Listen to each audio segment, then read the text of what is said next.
Olá, boa tarde. Aqui novamente o canal Márcia Heloísa Conte Sua História para mais uma live. Eu peço que aqueles que acessem este vídeo, que se inscrevam no meu Instagram, Márcia Heloísa Barbosa, e que também se inscrevam no meu canal no YouTube, Márcia Heloísa Conte Sua História. É lá que eu preservo os vídeos aqui dessas lives maravilhosas em que eu vou apresentando pessoas, né, registrando as histórias. E hoje é a história número 65. Eu peço que vocês deem likes lá nos vídeos do YouTube, que vocês compartilhem e que deixem comentários, né? E a inscrição de vocês para mim é muito importante, porque assim é uma forma de me incentivar a continuar, né, fazendo essa atividade prazerosa, né, e que eu acredito que tem uma importância histórica, porque reúne num único canal tantas histórias inspiradoras. Eu hoje vou falar com uma pessoa muito bacana, que eu não conheço pessoalmente, eu a conheci pelo Instagram, acompanhando as postagens do Mochilando Afroculturas e também o seu perfil pessoal, a Augusta França. E fiquei encantada pelo trabalho dela, porque por muito tempo eu trabalhei como professora e eu fazia estudos do meio do Centro Histórico de Santos. Mas ela apresenta uma novidade, ela apresenta um outro viés, uma outra perspectiva que eu não tinha, que eu desconhecia, e eu acho que é de uma importância fundamental para a cidade, né, para a Baixada Santista, para a cidade de Santos. Então a nossa live hoje é com a Augusta França, a Maria Augusta de França Oliveira. Ela é ativista do movimento negro. A Augusta França, ela é empreendedora de afroturismo.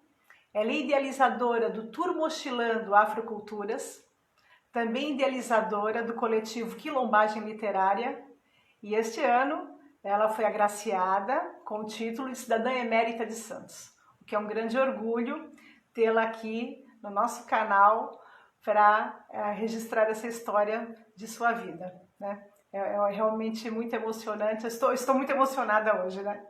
E conversando com meu filho, Pedro Sampaio, ele disse para mim que conhece a Augusta, então foi uma grande alegria saber o que está ocorrendo, né? A Augusta já vai entrar e nós vamos poder conhecê-la.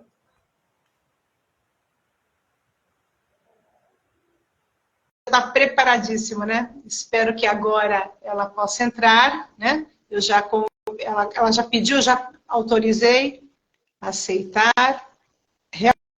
Realmente os botões aqui do Instagram, às vezes não é que eles, na primeira eles aceitam, né?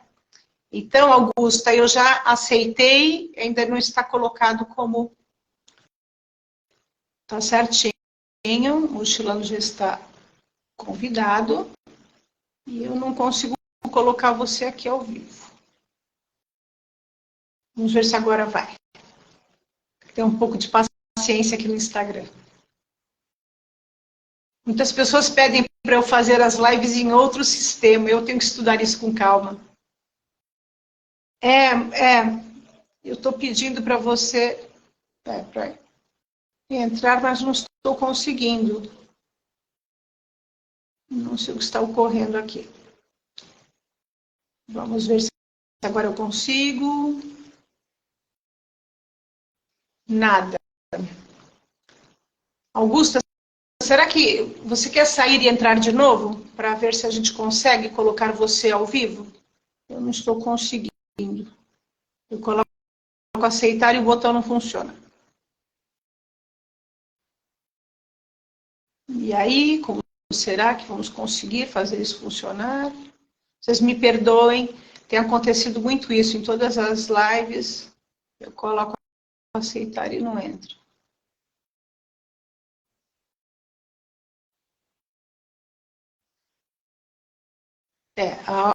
A Augusta continua ao vivo, eu continuo autorizando e não entra. Todas as introduções de vídeo, que eu não faço edição, sai com esse momento de tentativa de colocar a pessoa ao vivo.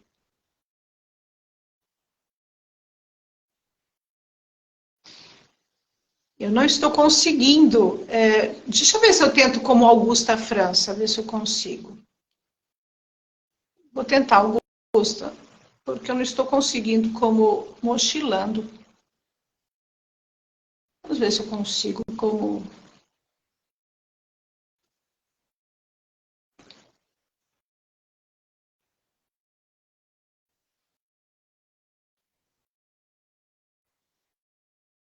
Será que como Augusta você consegue?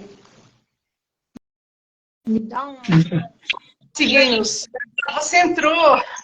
Entrei. Deixa eu ver. Aí você vai se ajeitando.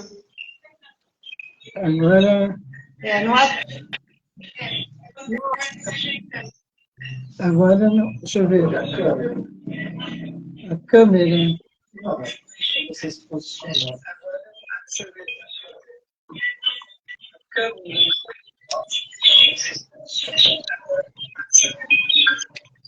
Você vai ter que virar a câmera para você, já que ela está virada para...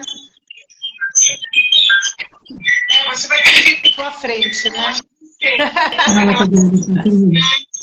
Está virada ao contrário. É normal. Você vai ter que vir para a frente. Está virada ao contrário. Aqui. Pronto. Oh! Isso agora vai. Augusta! Só que eu não estou vendo isso. Que alegria recebê-la. Muito obrigada pela sua generosidade. Eu sei que a sua vida é muito atarefada e você aceitou fazer a live, então gratidão. É um prazer.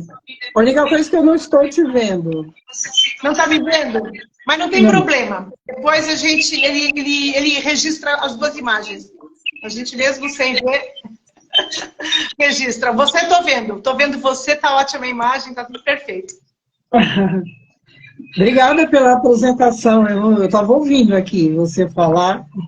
Obrigada. Eu segui teu currículo, achei maravilhoso, né? Super coerente, tudo muito bem imbricado.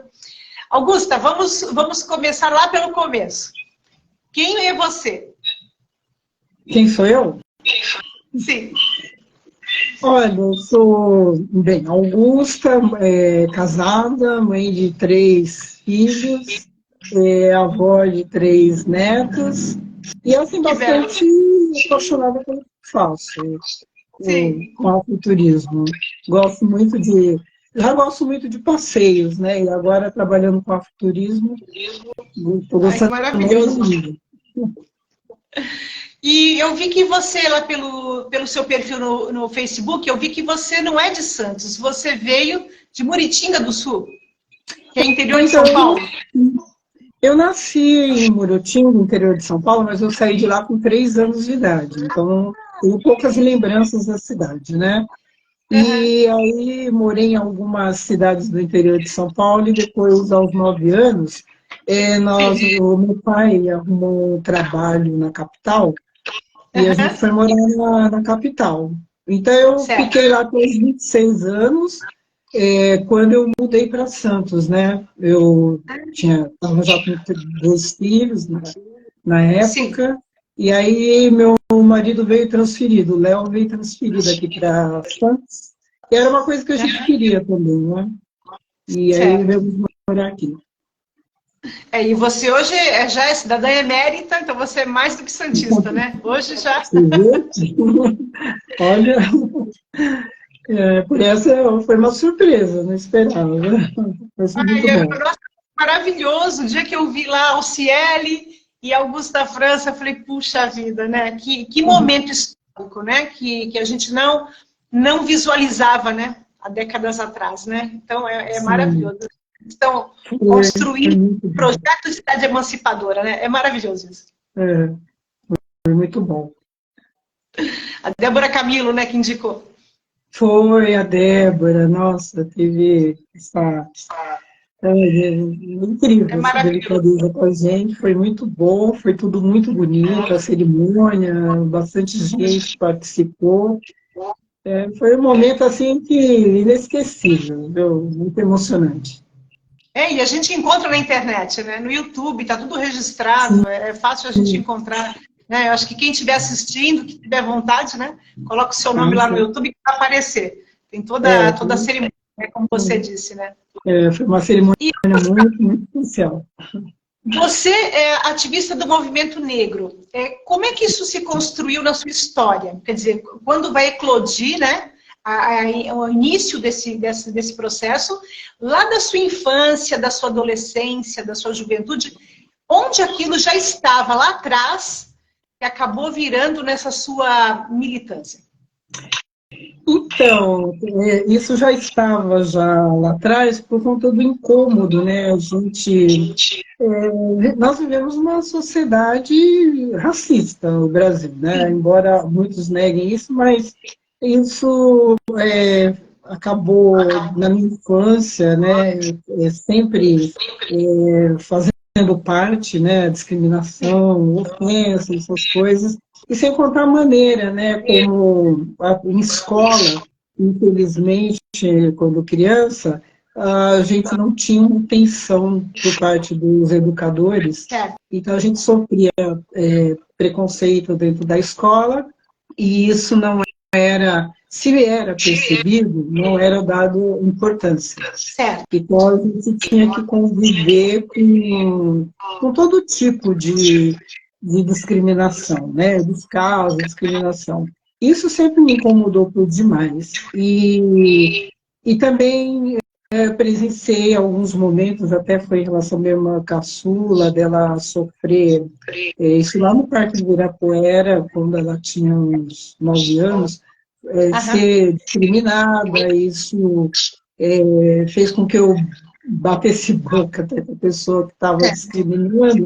Então, como essas coisas sempre aconteciam de alguma maneira, quando foi comigo, eu confesso que não briguei em nenhum momento, ficava incomodada, mas quando vi minha irmã sendo discriminada, depois quando vem os filhos, que a história se repete, aí eu pensei assim, eu tenho que tomar uma atitude, porque eu não posso passar a vida inteira convivendo com esse tipo de situação e deixando para lá, né? Mas eu preciso aprender como é que eu faço para defender meus filhos, combater isso, né? Então foi quando eu fui procurar, isso foi na década de 90, eu fui procurar o conselho aqui, né, da cidade para poder me inteirar mais a respeito e poder falar as coisas que vinham acontecendo, né, como lidar com essa situação. Eu fiquei 4 anos lá, né?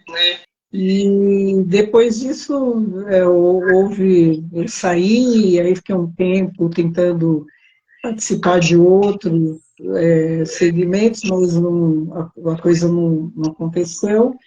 Aí só quando, em 2002, o meu ingresso no projeto do CAFRO, né, cursinho pré-vestibular, para afrodescendentes e carentes, é que aí começa toda uma escola. É aí que eu começo a aprender muita coisa sobre negritude, sobre discriminação, como agir, tudo assim que engloba, né, a história da população negra, então é tudo muito focado nesse tema, então a gente acaba aprendendo muito e se fortalecendo, né, e até o turismo entrou na minha vida nessa época. Que bacana. E na sua casa, no seu grupo de amigos, você era diferenciada, porque você falou que defendeu sua irmã, né? E ali você começou a com os seus filhos, percebendo que tinha que fazer voz, né? Para poder defendê-los. Você era diferenciada no seu ambiente ou estava todo mundo despertando ao mesmo tempo? Então, na minha casa, infelizmente, assim, era diferenciada porque a gente aprendeu desde cedo. Meu pai, ele dizia assim para a gente que a gente não arrumasse confusão, não brigasse, deixasse para lá, né? Era a maneira que ele tinha de tentar amenizar a situação. Ele falava que a gente não tinha que sair discutindo com ninguém, que o mundo era assim mesmo, né? E aí um dia eu falei para ele assim, pai, eu não concordo que o mundo tem que ser assim mesmo. Mas também eu passei a entender depois de um certo tempo porque que ele agia assim, né? mas falei para ele que eu não estava disposta a aceitar essa situação, que sempre que eu precisasse, eu ia, de alguma maneira, questionar a respeito, né? Aí, o tempo foi passando, eu fui tendo certeza de que realmente eu deveria agir, né? Saber agir, como lidar, porque era importante saber se defender.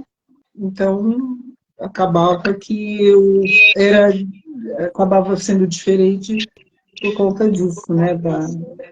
Dessa atitude. A ideia dele era te proteger, né? Essa era a ideia, né? Todos nós em casa, ele falava dessa forma, porque era assim que ele se protegia, né? Então ele achava que isso iria funcionar para nós também. Você chegou a militar na Casa da Mulher Negra, em Santos? Olha, eu cheguei a frequentar, eu cheguei aí em alguns eventos, eu ia, muito pouco, não fui tanto, mas sempre quando tinha algum seminário, algum evento lá que elas chamassem, eu acabava indo participar. Participei de alguns eventos muito interessantes da casa. Aliás, assim, eu sempre falo que os grandes eventos sobre a questão racial, os primeiros que eu participei foram na Casa de Cultura. Os seminários, assim, encontros riquíssimos, né? Eu me lembro que eu trabalhava no Martim Afonso, ali em São Vicente, e minhas alunas foram várias vezes fazer entrevistas e procurarem informações, né? Porque naquela época o máximo que a gente tinha assim de acesso era ler Paulo Freire e ele abrindo a cabeça da gente para a conscientização. E a maioria das minhas alunas eram negras e não haviam referências para elas, né? Então, quando elas foram encontrar esse início de movimento ali em Santos, elas ficaram encantadas, né? Elas conseguiram encontrar um local de identificação, né? Porque a maioria das professoras eram brancas e mesmo a maior parte das alunas sendo negras não tinham essas referências para elas, né? Seja do ponto de vista estético ou político, ou de onde elas poderiam se localizar e que voz elas teriam, né? Então, realmente foi um momento muito importante ali, os anos 90. Mas ali em 79, 80, com a abertura política, já começou alguma coisa ali, né? Quando os partidos de esquerda começaram a se organizar na Baixada, eu me lembro que ali já tinha alguma coisa, né, nascendo. Então, existiu uma organização, né, de mulheres que lutaram para a conquista da Casa de Cultura. E era um espaço, assim, completo, né, porque ali reunia, tinha biblioteca, tinha cursos, palestras, tinha culinária, tinha moda, então era um espaço que reunia muita coisa interessante sobre a cultura negra, e foi um grande espaço de referência mesmo para a gente na cidade. E é um local que nos dias de hoje faz bastante falta. Hoje não tem mais atividade lá. Não, porque a casa foi, acho que foi em 2014 que a casa foi fechada, né? E também a Alzira faleceu, né? A idealizadora da casa, ela faleceu esse ano, no começo do ano.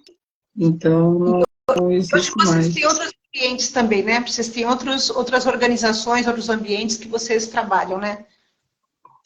Então, hoje continua tendo o Educafro, que eu considero um grande lugar de referência. Sim. Tem o Conselho da Comunidade Negra e tem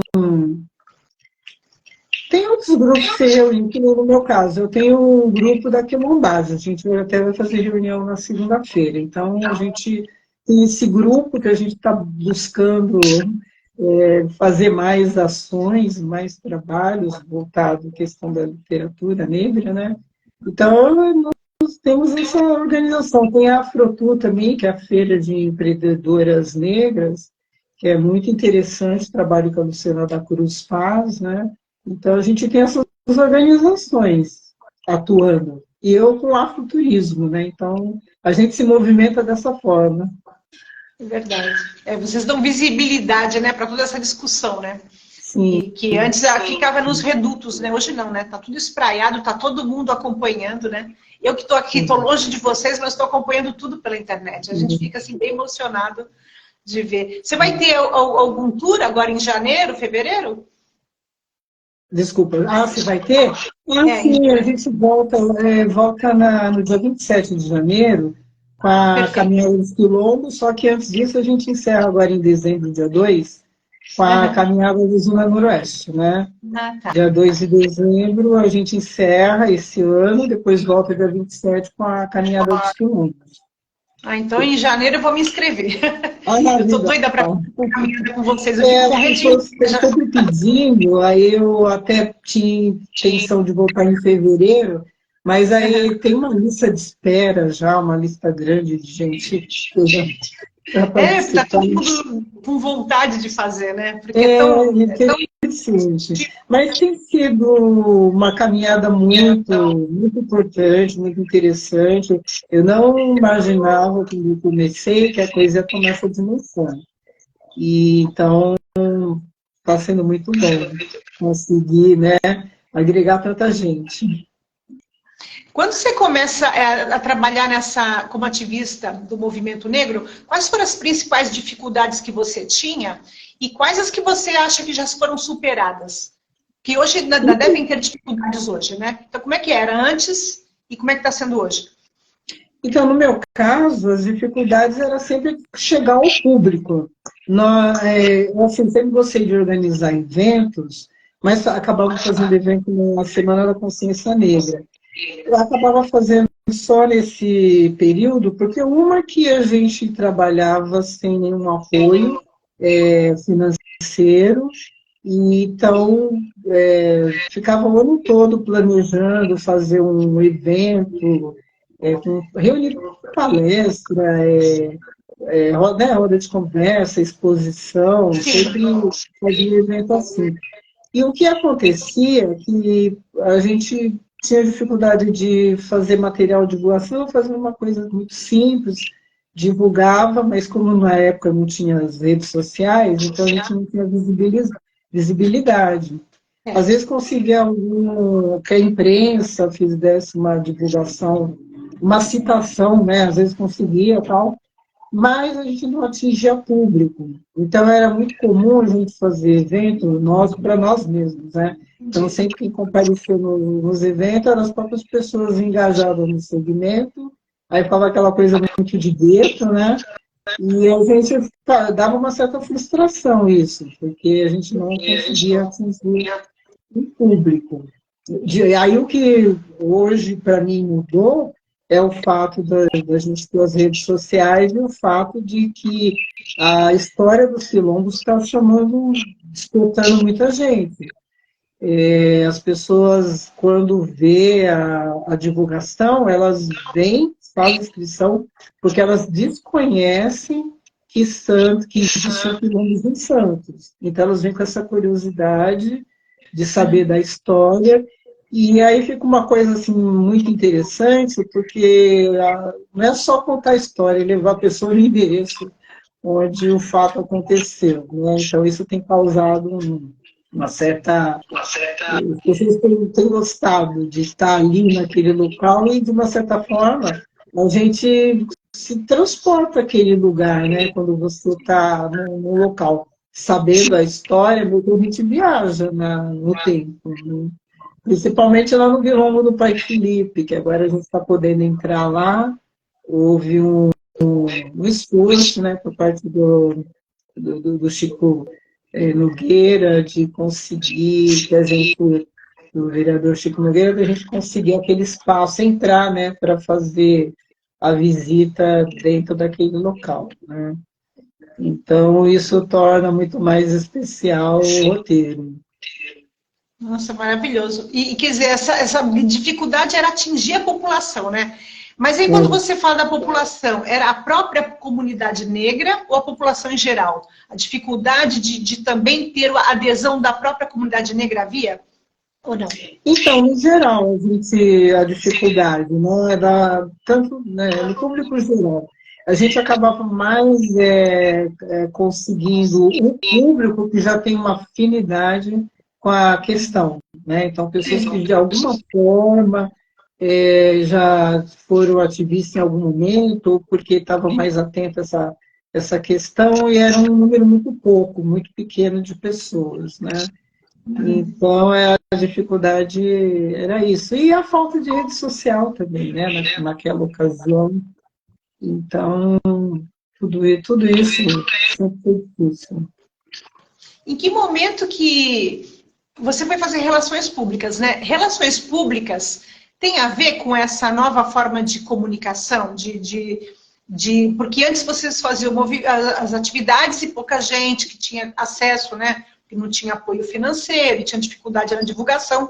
A Relações Públicas te ajudou a pensar outras estratégias para poder estabelecer essas atividades? Me ajudou na questão dos eventos, né? De pensar de que forma trabalhar com o tema, com as informações que eu tinha.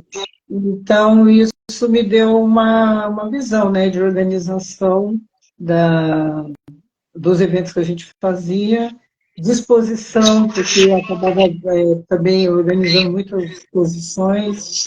E teve uma ocasião também que foi bem interessante, que eu acabei falando, que eu, com um grupo, a gente conseguiu organizar um curso de cultura afro, né, cultura negra.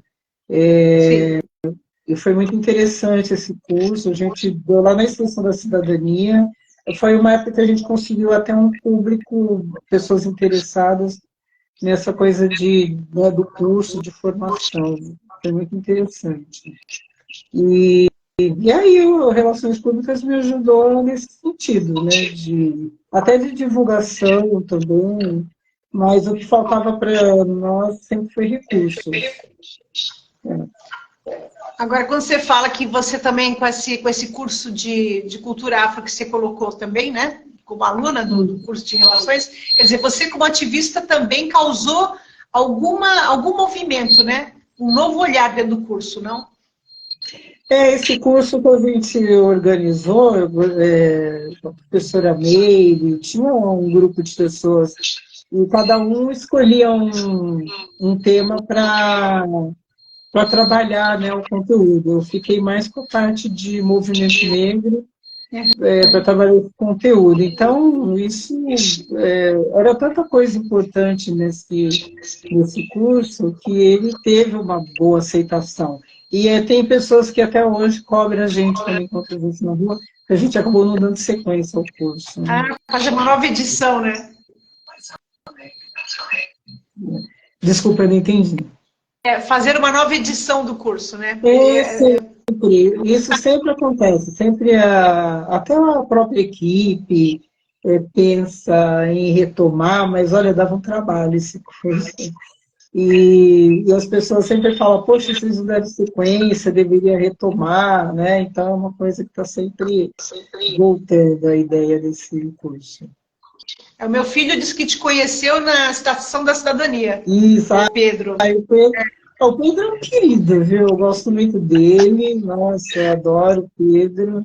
E estou sempre, às vezes até encontro com ele aqui no shopping perto de casa, sempre estou esbarrando no Pedro, em algum lugar, ou na praia, no Boqueirão, e quando a gente se encontra é aquela festa. Eu ele adoro ficou tão ele, feliz e falou, mãe, eu conheço ela. eu falei para ele, tá vendo? E você nem tinha me falado nada. Eu que descobri assim por paixão mesmo, né? Que eu fiquei encantada com o teu trabalho.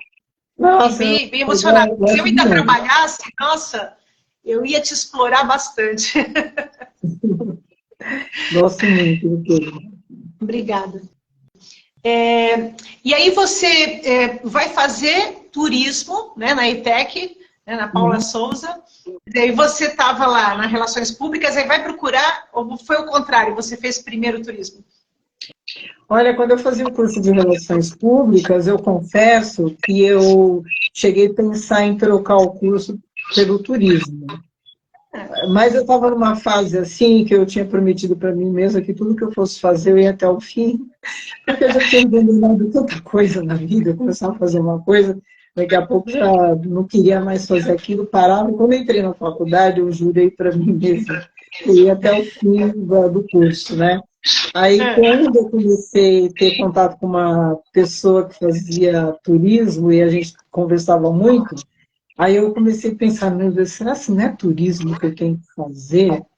E aí eu ficava pensando nisso e aí eu deixei passar. Falei, não, eu prometi que eu vou concluir o curso, eu vou concluir esse curso. E peguei e deixei passar, mas sempre pensando se eu tinha feito a escolha certa. Aí eu não consegui trabalhar com relações públicas, não consegui ir para o mercado, mas usei muito da relação pública, porque eu trabalhava com o Célio Nório lá na Estação da Cidadania, então muito do que eu tinha aprendido na universidade eu acabava aplicando lá na estação, né, com o trabalho lá com o Célio.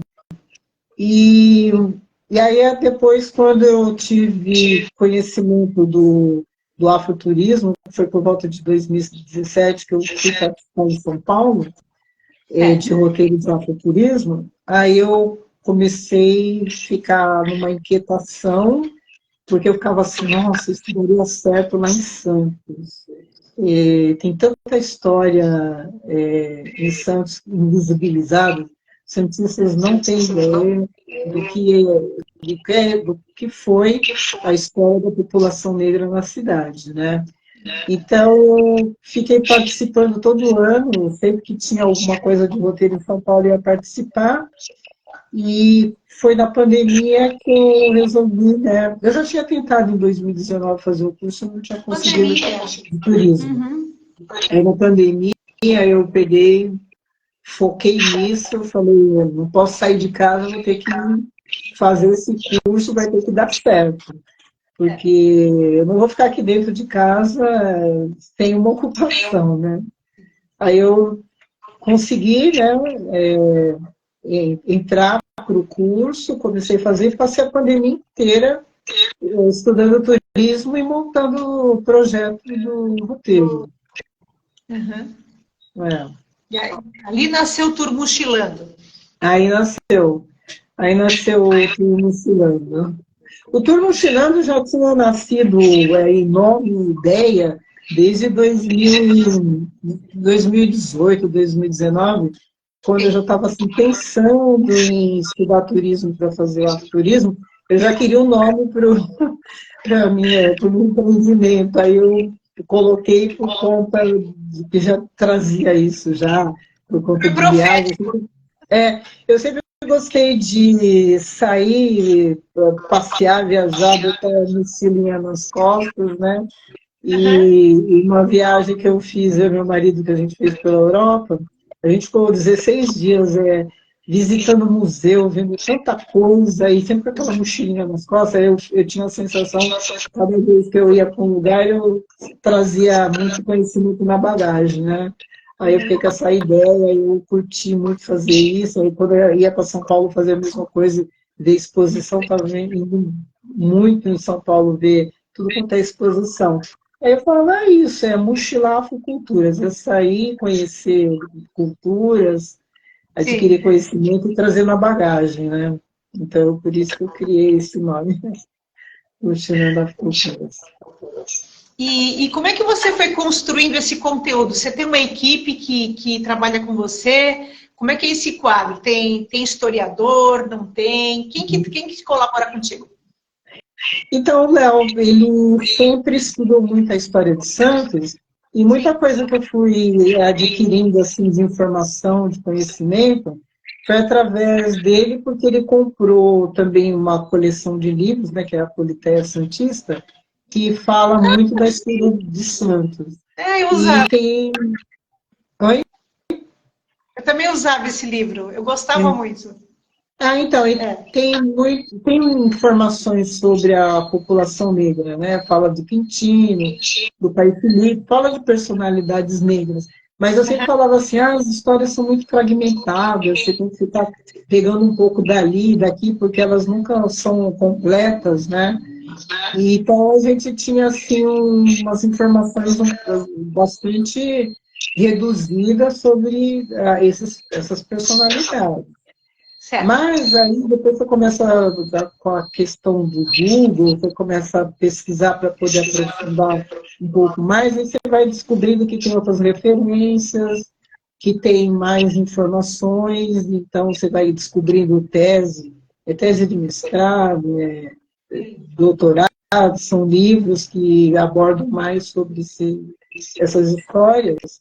Então eu fui montando, fui pesquisando e montando o roteiro. E foi até difícil para mim, assim, enxugar, porque eu colhi tanta informação, aí estava ficando muito longo, e aí tinha que enxugar o texto, e até hoje ainda tem dificuldade, porque a narrativa histórica está bem grande. Aí eu sempre tento dar uma reduzida, porque é tanta informação importante, e a gente ficou tanto tempo na invisibilidade que tudo que eu fico achando eu quero falar, né? Ah, imagino. Inclusive dura 3 horas e meia por causa disso. Assim, a caminhada mesmo, se você for contar o tempo de caminhada, dá 1 hora. As outras 2 vezes contando os fatos, né? Que a gente vai parar em 7 pontos turísticos, aí é mais para falar da história daquele local. Certo. E vocês já pensaram em transformar isso num documentário e também em livro? Olha, todo mundo fala isso pra gente, é incrível. Estou sempre ouvindo isso, a questão de transformar num livro, né? Já houve até oferta para isso. Quem sabe lá na frente? Por enquanto eu estou assim com afroturismo mesmo, que está atraindo a atenção das pessoas, né? E como também é um trabalho que, como o nome já diz, dá muito trabalho, eu ainda não me vejo com um tempo, né, de debruçar, para escrever um livro sobre o assunto. Mas vira e mexe, sempre alguém me pergunta isso. Porque você, com toda essa informação, né, e que durante a caminhada não dá para passar tudo, né, ia ser maravilhoso. Porque não deve ter tudo junto num lugar só, né? Aí seria bem bacana. Se você fizesse associação com alguém que está estudando história, né, e quisesse ser coautora com você, seria bacana, né? Aí colocariam 2 pessoas, né? Um escrevendo e você orientando. Tá, vamos pensar nisso lá na frente. Por enquanto... Vai ser bem bacana. E o público que procura é mais o pessoal que é antenado, que é mais, assim, progressista, ou tem de tudo? Tem desde as pessoas, assim, mais tradicionais, mais fechadas, ou não? É realmente um público que é mais... Tem de tudo, até porque a gente já conseguiu atingir quase 600 pessoas, né, participantes. Então, você imagina, com um número desse, então você vai encontrar vários tipos de pessoas participando. E tem muita gente da área da educação, tem psicologia, tem arquitetos, tem historiadores também participando. Sempre tem alguém da área de história, então é um público bastante diversificado. E eles perguntam muito durante a caminhada? Fazem pergunta, tem gente que traz contribuições também, é muito interessante isso. Eu falo, gente, eu estou aqui para aprender também. Então, tem pessoas que trazem contribuições, e então é bastante interessante. Teve o caso de um rapaz que é da área de história, que o trabalho dele de TCC foi sobre também a história da população negra de Santos, né? E aí ele até disponibilizou para mim o trabalho dele, eu que não comecei a ler, mas ainda não consegui concluir. Então, as pessoas trazem, me mandam material, conteúdo, falam, tem isso aqui que acho que vai ser legal para você e tal. Então, sempre alguém também está colaborando com alguma coisa. Muito legal essa troca. Aconteceu alguma coisa assim inusitada, assim, uma emoção muito grande em algum participante, de descobrir alguma coisa que ele não imaginava? Aconteceu assim algum que você lembra assim? Olha, a gente tem alguns momentos assim, né? Para mim, no primeiro dia que eu fiz a caminhada, estava assim, não foi uma coisa fácil, né? Tudo que você começa, você fica naquela certa insegurança. E Sim. aí eu estava preocupada, mas teve um público bom, umas 25 pessoas participaram. E aí o que me deixou muito emocionada, aí fui eu que fiquei emocionada. Eu tinha uma menina de 14 anos e ela ficou encantada com a história do Luiz Gama. E aí a mãe dela é professora, e ela falou para a mãe assim que ela queria conhecer mais sobre a história do Luiz Gama para poder até fazer um trabalho para levar na escola. Então eu fiquei assim feliz, eu falei, nossa, ela teve acesso à história do Luiz Gama aqui na caminhada e ela já está pensando em multiplicar essa história, né? Então eu pensei assim, nossa, a coisa vai dar certo, está dando certo. Aí É tão isso me bacana, deixou né? isso me deixou Porque muito assim, crianças, né? As é, crianças negras têm as referências, né? Quer dizer, agora que está começando, né? No cinema, sim, elas é, começam a ter referência, né? Então, muito é, bacana isso. Abriu para sim, ela um motivo de orgulho para ela, né? Eu acho que isso é bacana, né? Se identificar é, com alguém. sim. E depois outro momento que foi bastante emocionante para mim, para o público que estava presente, foi a participação da dona Helena Monteiro, né? A dona Helena, ela tem 98 anos e ela é considerada no Brasil a única pessoa, né, viva descendente direto de alguém que foi escravizado. O pai dela morou no quilombo do Jabaquara na época do Quintino, conheceu o Quintino assim, porque Nossa, quando ela nasceu, o pai já tinha o pai dela já tinha 90 anos quando ela nasceu, porque ela é a filha do segundo casamento do pai, e o pai morreu com 110 anos, e ele é um dos negros, né, eu conto na história, lá no Quilombo do Jabaquara, ele é um dos negros que chegou fugidos aqui para Santos, e ele foi morar no Quilombo do Jabaquara. Então, quando eu tive acesso a essa história dela, isso me emocionou demais, e aí ela foi participar da caminhada, a família levou, né? Falei para ela que eu estava fazendo essa caminhada, que eu contava, se ela conhecia a história do Quilombo do Jabaquara, que eu gostaria que ela fosse lá, porque eu ia contar a história e ia falar do pai dela. E, então, ela foi lá só foi nos dois quilombos, ela foi no do pai Felipe, então eu já me emocionei por demais com a chegada dela lá, e todo mundo se emocionou também, não teve como conter o choro. E depois, quando foi lá no Jabaquara, que ela participou, ela e a família dela, aí a gente falou, contou a história do pai dela, a história do Quintino, então isso deu uma emoção muito forte, muito grande mesmo. Tá do lado de uma pessoa que o pai teve ali, morou ali naquele lugar, e contar a história, e ela conhecer através de você a história daquele local, foi uma coisa super emocionante, inesquecível, nunca vou esquecer esse dia. nossa, emocionante mesmo, porque são histórias que não estão escritas, né? E vão se É, perder se perderam com as pessoas, né? Então, vocês resgatando isso, encontrando justamente uma testemunha ocular, né? Alguém que sim. pôde falar, né? Do próprio pai, né? Que emoção, meu Deus. Aí você olhava para os lados, só via a gente enxugando as lágrimas. Eu imagino, Foi um é muito. chororô. Porque, em geral, você, quando vai ver a história da população negra, não é dado protagonismo, né? Não é dado a importância de luta. É sempre como se fosse dependente, como se fosse só o sofrimento. Claro que o sofrimento foi imenso, ainda é, mas não ressalta esse outro lado, né? O lado da resistência, né? Da Sim. pessoa empoderada. Isso. Então, é muito bonito, né? Você poder divulgar isso para a população, né?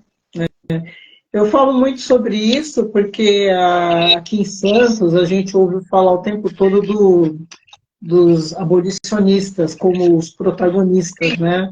Então, é o que a gente mais ouve falar. E o protagonismo do negro, esse não é reconhecido. Então, eu trago na caminhada, eu falo dos abolicionistas, mas eu deixo bem claro que os protagonistas foram a população negra, que foi interessante, foi necessário, importante a atuação dos abolicionistas, assim, foi interessante, foi importante.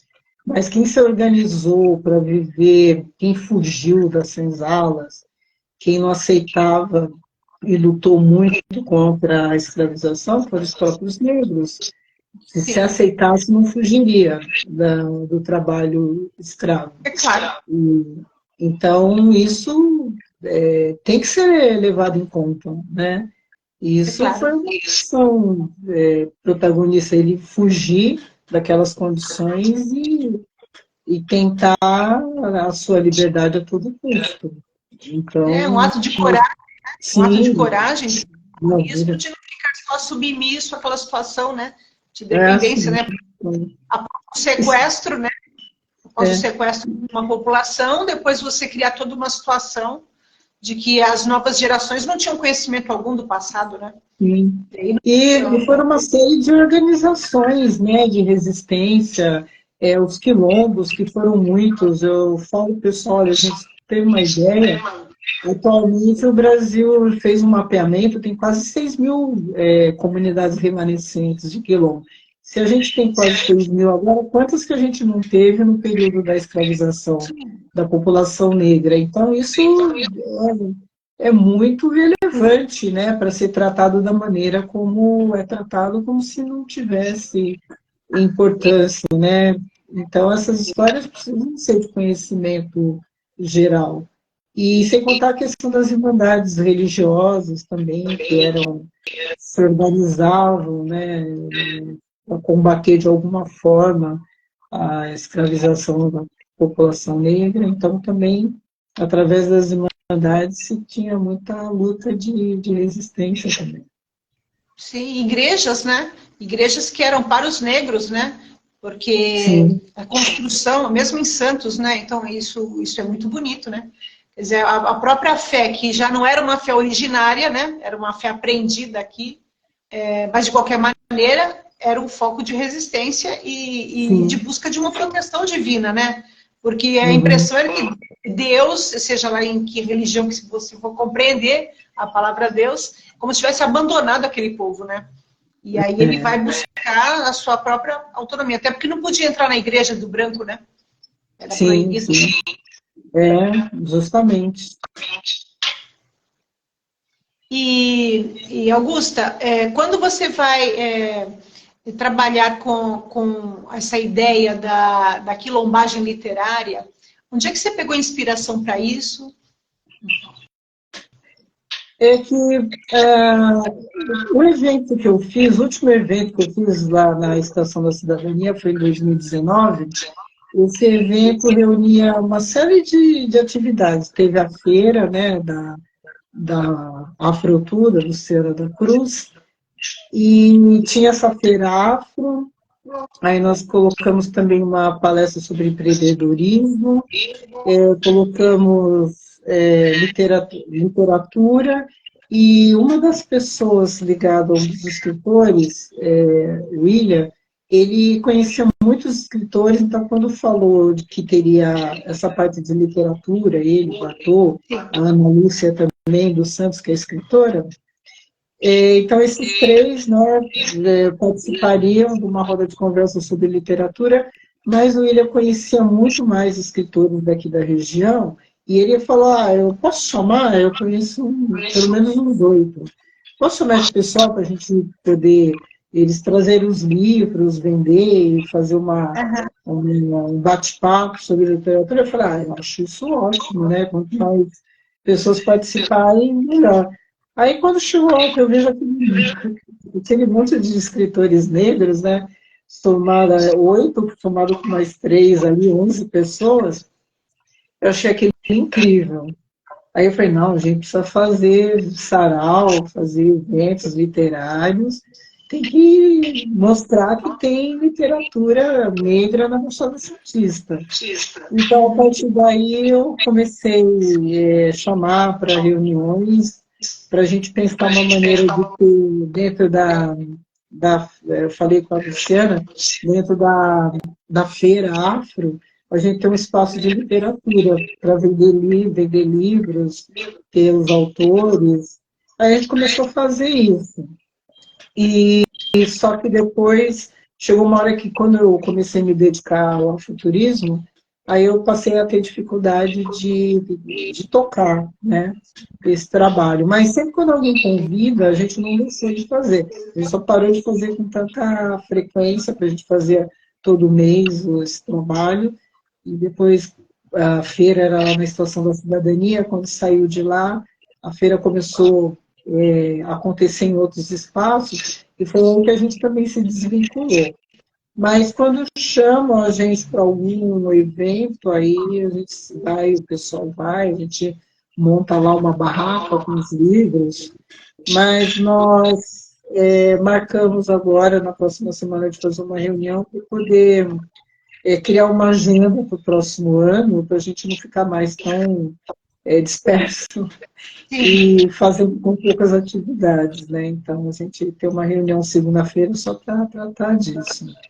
E a quilombagem, porque antes a gente existia como tenda literária, tenda literatura negra, aí onde a gente foi fazer um evento no Juice de literatura, e então, como não tinha tenda, precisava ter um nome, falar, não pode colocar tenda literatura negra, porque aqui não vai ter tenda, vai ter uma mesa, vai ter uma hora de conversa, para uma mesa para vender os livros, né? Aí eu precisava arrumar um nome. Aí foi automático, assim, eu falei, quilombagem literária. Assim. Aí ficou registrado como quilombagem literária. Se vê que a sua formação em relações públicas é forte, né? Você é slogan. Esses nomes vêm assim, uma fração de segundos, né? Muito engraçado. Aí, na hora, a Luciana falou, não, é isso mesmo. Pô, quilombagem literária. De onde você tirou esse nome? Eu falei, não sei, apareceu de repente. Porque eu sempre gosto de usar o termo quilombo mesmo. Eu falei, vamos fazer uma quilombagem literária. Quando você fala a quilombagem, é um sentido de resistência? É um sentido da gente ser assim, né? De resistência, se agrupar, da gente conseguir dizer que nós estamos aqui, estamos acontecendo, né? Você organizar um grupo para poder se fortalecer, porque era isso que acontecia nos quilombos, as pessoas fugiam daquele regime, né, perverso da escravidão, e elas iam se fortalecendo no quilombo, elas se juntavam ali e ali elas conseguiam constituir uma vida de liberdade, né? Então ela se fortaleceu. Então, quando eu falo quilombar, é a gente se fortalecer, juntar essas pessoas que produzem literatura e mostrar, olha, a gente existe, nós estamos aqui, nós temos um trabalho, então é isso, não ficar tão invisibilizado, cada um no seu canto, correndo atrás, mas juntar todo mundo para poder correr atrás e se fortalecer nesse sentido, aquilombar mesmo. Eu tenho uma live aqui no canal com a Janaína, não sei se você conhece, e a Janaína, ela vai muito para o Vale do Ribeira para participar de uma série de atividades, como você está falando, né? Para quilombar, né? Quer dizer, para se unir com as pessoas que vão resgatar danças e cantos e religiosidades, e é bem bacana, né? Vejo. E tem também a Rochelle, não sei se você conhece, a Rochelle também, que é poetisa, e também é dedicada à literatura afro, estuda bastante a literatura africana. Então, assim, você colocando assim, explicando para mim, eu vejo que realmente é o que muitas pessoas que eu conheço, negras, estão justamente fazendo esses movimentos de união, né? De se organizar e de se agrupar para poderem construir essa identidade, né? Porque, de uma certa maneira, essa identidade foi negada, né? Se a gente pensa mesmo em termos estéticos, né? Então, a mulher negra, o homem negro hoje poder descobrir a beleza do seu cabelo, descobrir a beleza da estampa afro, dos acessórios, é um novo mundo, né? Eu também, vou beber uma aguinha.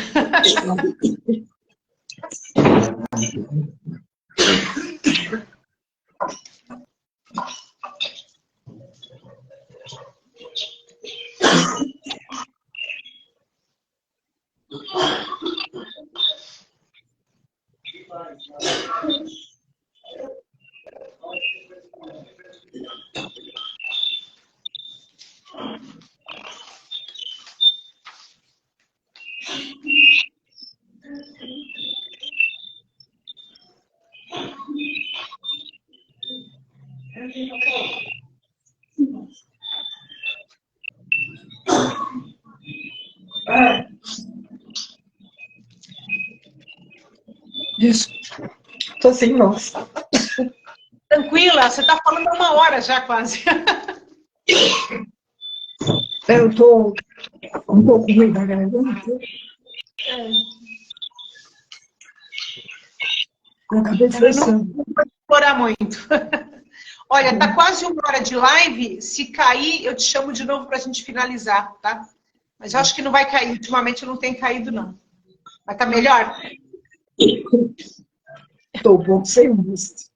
Tadinha, nós vamos fechar já, para não te explorar demais. Essa quilomboagem literária, você sente que ela está ajudando as meninas, aos meninos, as crianças negras, adolescentes, a encontrarem uma literatura de identificação para eles, para eles escutarem as histórias dos negros, a perspectiva do negro, em geral não tem na literatura, né? A quilombagem literária ajuda esses jovens a formar esse novo leitor? Sim. Com certeza, com certeza. Com certeza. Tá certo. Eu não vou te explorar, estou com pena de você. Ficar com o problema da voz é chato, né? Só para finalizar... Eu já estava, né? Aí forcei um pouquinho. Uma pena. Então eu queria falar mais coisa. Bom, para finalizar a questão da cidadania emérita, né? Assim, como é que você recebeu a notícia? E eu acho que foi tão importante, porque eu acompanho bastante a Alciele, porque eu fui colega de trabalho da Alciele. Então, a Alciele esteve comigo, assim, há mais de 20 anos eu trabalhei com a Alciele. Então, da Alciele, imagino também que para ela, né, não tenho tido muita conversa com ela ultimamente, mas imagino também que foi uma grande emoção, né? Como é que foi receber a notícia? Olha, foi uma surpresa, porque eu fui chamada lá no gabinete, né? Fui chamada no gabinete da Débora, eu não esperava. Aí ela deu a notícia, aí eu fiquei assim. Aí foi muito importante. É muito importante, é um título muito importante. E justamente assim, por causa da caminhada, né? Uhum. Ela estava acompanhando a divulgação. Algumas pessoas que trabalham com ela participaram da caminhada dos quilombos. E aí ela me chamou. Ela falou da importância desse trabalho que eu estou fazendo, que isso é necessário, que está tendo um despertar na cidade. Então ela falou que, assim, que já me conhece há muito tempo também, ela sabe do meu envolvimento, né, com o movimento negro, e ela pegou e falou isso, que gostaria de prestar uma homenagem. E é assim. Eu imagino o orgulho, né, dos seus filhos, do seu marido, né, da sua família, né, do seu entorno. Sim. E das pessoas que fizeram essa caminhada com você, né? Essa caminhada de ativismo, né? Negro, então acredito que é um orgulho para todos, né? Você representa todos, né? O povo aqui vive se emocionando por conta disso, né? E eu estava até querendo falar, vamos ver se consigo falar. Eu cheguei no domingo, fiquei 5 dias também no Quilombo, no Vale do Ribeira. Ah, eu vi sua postagem. Fui na nossa vivenciar, né, aquela cultura dos quilombolas, né? Isso daí me deu mais energia ainda para cumprir o meu trabalho. Eu vi você fazer atividades junto, né? Você participou do cotidiano mesmo, né? Sim, eles dão oficinas, a gente anda por lá, vai para a oficina de pesca, tear, né, do artesanato, faz trilha, explora bem lá a região, né?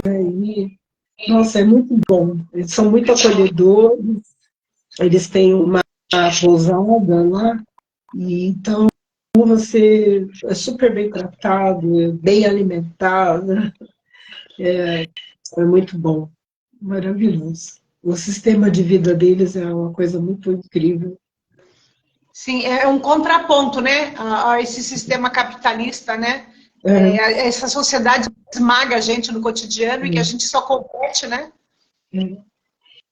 Ver a maneira como eles se organizam, né? Que na questão ali está gerando muito turismo naquele lugar. E aí tudo que entra ali do turismo é para benefício da comunidade. Eles investem em melhorias na comunidade por conta do dinheiro do turismo, né? Que entra ali. E sem contar que envolve todo mundo, o turismo. Só o artesanato, a culinária, muita coisa assim, que envolve. Todos os monitores são do Quilombo, né? Então, eles ganham por esse trabalho também, tudo bem. É só para fazer trilha, fazer vários passeios ali, né? Então, tudo tem que ser morador do Quilombo para essas ocupações, né? Então, é interessante. Eles têm dificuldade de manter os jovens naquele sistema, naquela cultura, ou os jovens têm vontade de sair do quilombo? Eu ouvi outros quilombos que são menores, eles reclamando muito disso da juventude. Precisa de emprego, precisa de estudo, e ali eles não têm muito acesso, então eles acabam indo para outros lugares. Tem acesso, assim, até fazer o primeiro grau, né? Para fazer o segundo grau, eles já têm que estudar em lugares mais afastados. É questão de emprego. Então, muitos acabam indo. E agora, o negócio que eu achei interessante que ele falou, que depois do ingresso do Educafro lá no Quilombo, eles passaram a conseguir fazer universidade, porque acabou tendo um cursinho preparatório em bolas, e eles passaram a conseguir faculdade através de bolsa de estudo. Então, tem casos de alguns jovens que saem para fazer a universidade e depois voltam para poder trabalhar dentro do quilombo mesmo.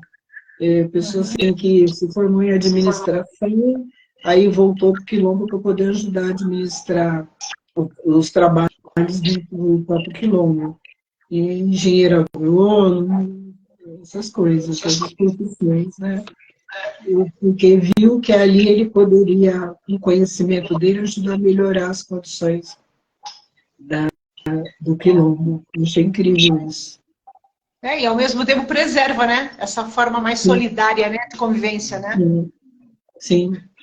Mas a gente vê muito mais, assim, mulheres, jovens, né? Homens a gente vê poucos. Os homens que a gente vê mais são os que já têm mais idade.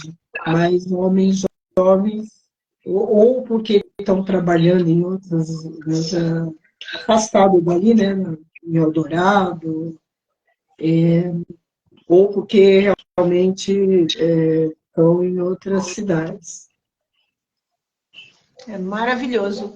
Então, ali você estava como participante, né? Você não estava coordenando um grupo, né? Eu fui a convite do SESC. O SESC pediu para eu levar um grupo de pessoas, né? E o pessoal que se inscreve para fazer esses roteiros do SESC, aí eu fui como guia de turismo, levar o grupo do SESC para passar esses dias lá. E você já tem tido procura por escolas têm te procurado já para fazer esse trabalho?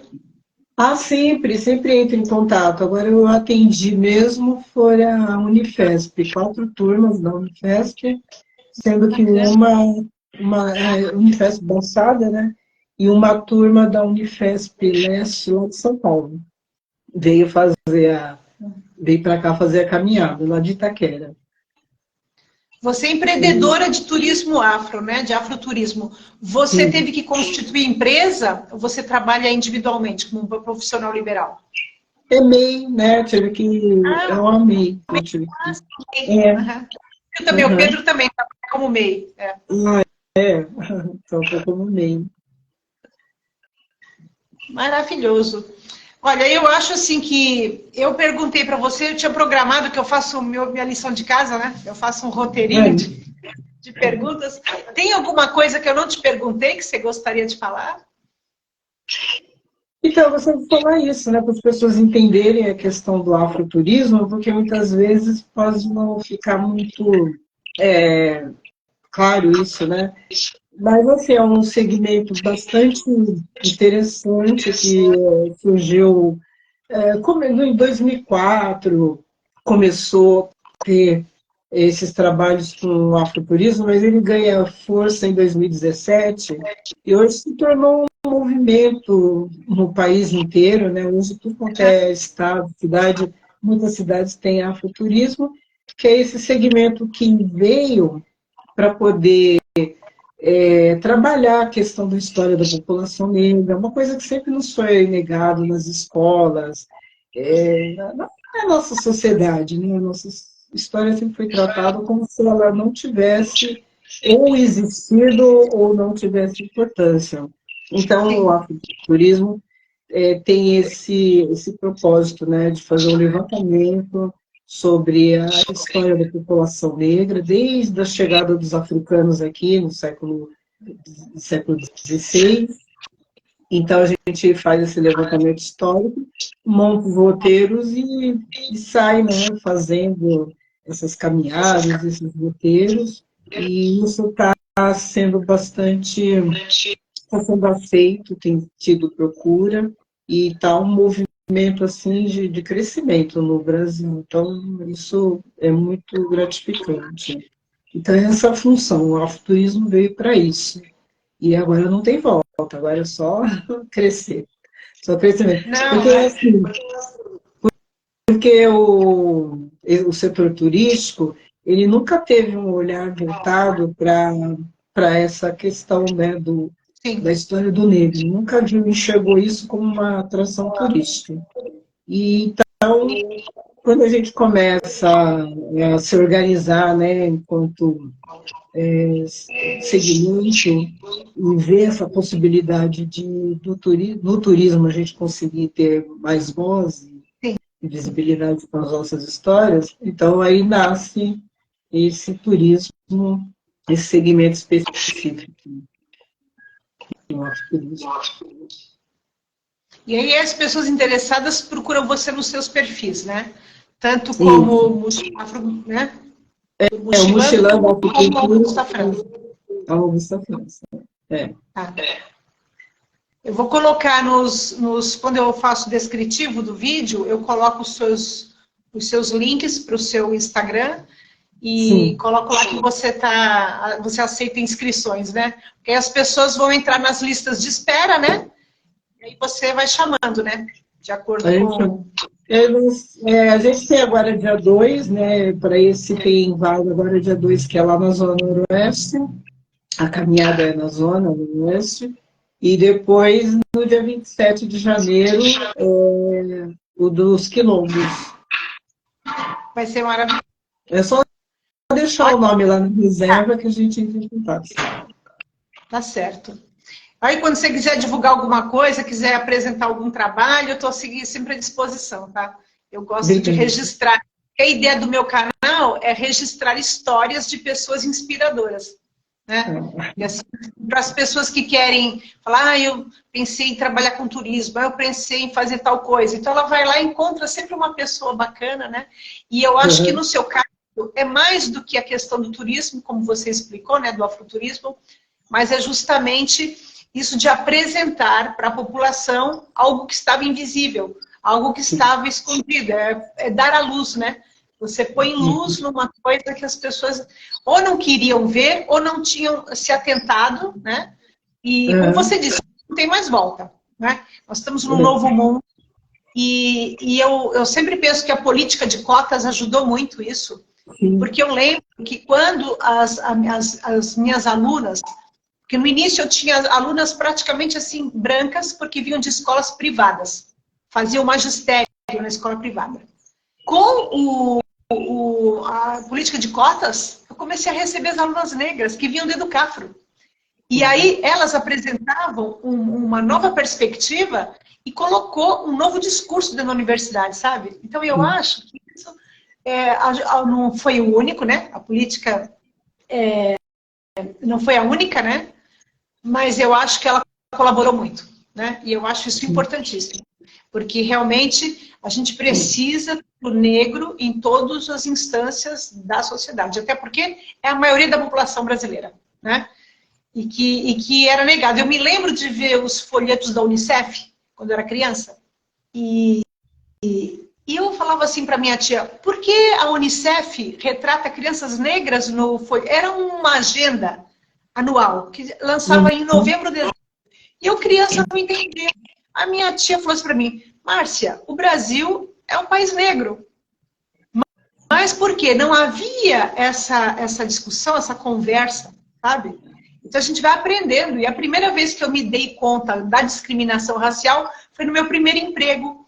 Eu tinha 14 anos, fui fazer o teste e tinha uma menina negra comigo e nós duas tiramos a mesma nota. Era um exame de matemática, era numa papelaria da cidade de Santos. Nós tiramos a mesma nota e eu fui contratada e a menina não. Aí quando eu saí, perguntei para minha mãe, que minha mãe estava na porta comigo, eu morava no Morro da Nova Sintra. E a gente voltando a pé para casa, eu falei para minha mãe, por que eu tirei a mesma nota que a outra menina e eu fui escolhida? Minha mãe falou, porque ela era negra. Ali foi a primeira vez na minha vida que eu me dei conta de que existia um problema, sabe? Até aquele momento, eu por ser branca, eu não tinha a mínima noção, né? Apesar de na minha família ter muita miscigenação, ter muitos casamentos de negros e negras com brancos e brancas, eu não tinha noção disso, sabe? Eu nunca tinha pensado. E foi ali no meu primeiro emprego que eu me dei conta de que existia alguma coisa, né? Então na minha própria história eu vejo essas questões que foram aparecendo ao longo do tempo, né? E eu acho que a questão das cotas raciais colaborou muito. É uma política reparadora e a gente deseja um mundo que não precise delas, né? Mas elas são muito necessárias. Eu acho fundamental a frequência do negro nessas instituições todas, para alertar a gente que não tinha a mínima consciência, né? Quando as cotas surgiram, a gente tinha que ficar o tempo todo explicando, porque causou um incômodo geral, né?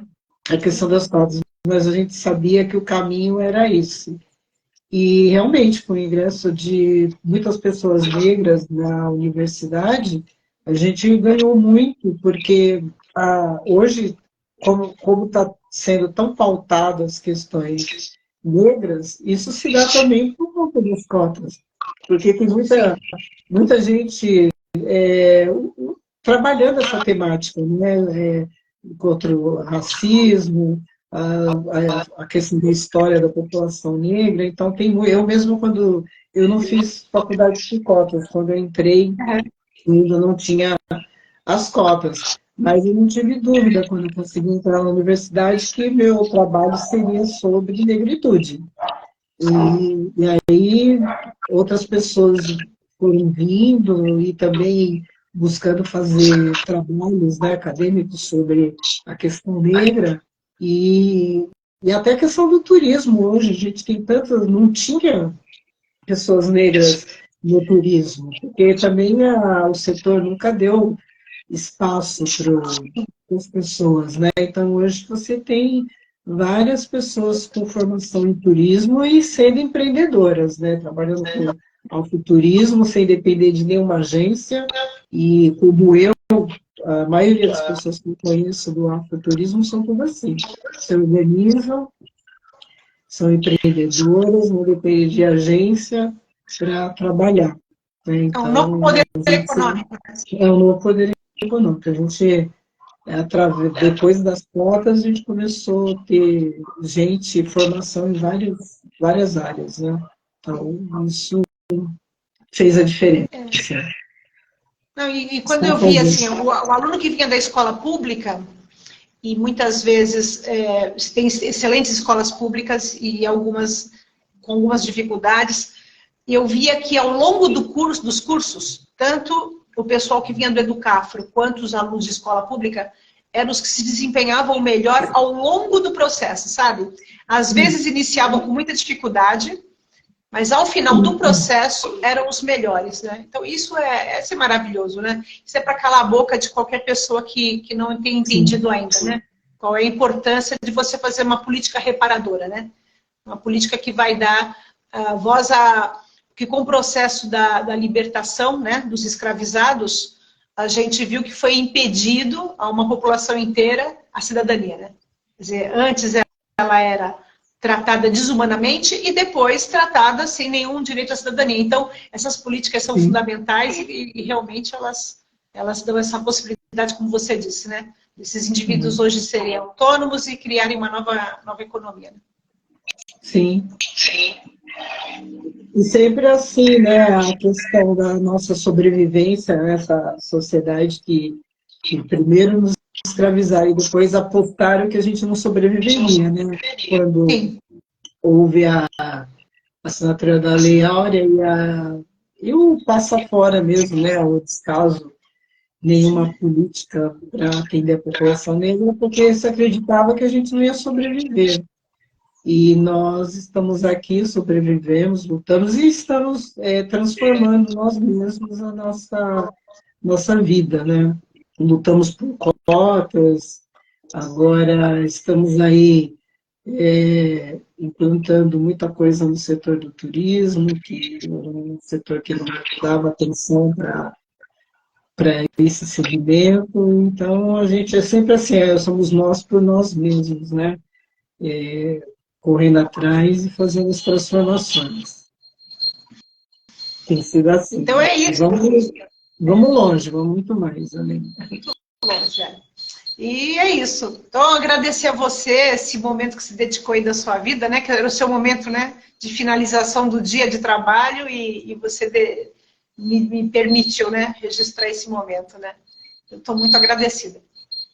Márcia, eu que agradeço o espaço, a oportunidade, obrigada, viu? Porque você que se acompanha mesmo o trabalho, vejo suas curtidas.